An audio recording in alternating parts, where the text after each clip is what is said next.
Good morning guys. Ngayong araw nga pala ay magpapaligo tayo ng kalapati. Dahil kahapon nga ay nag-flashing tayo. Ngayon naman ay magpapaligo tayo. Let's go. Ayan sila guys.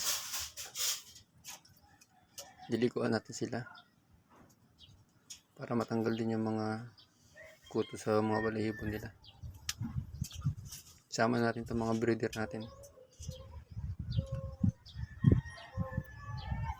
Let's go. Umpisa na natin ang pagligo.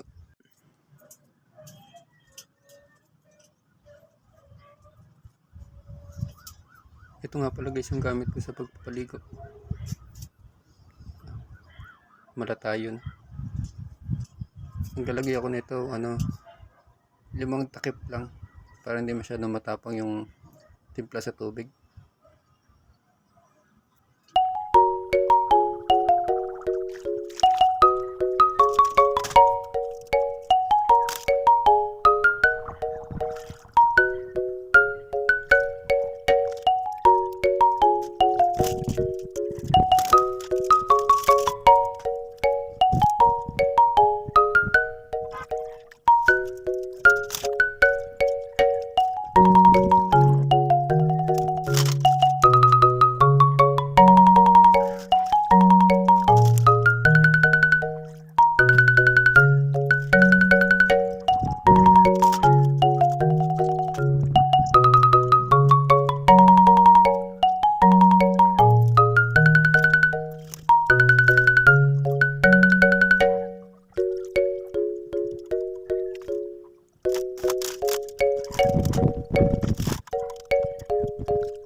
Yan guys, pagka sa liguan, yan ay itsura nila.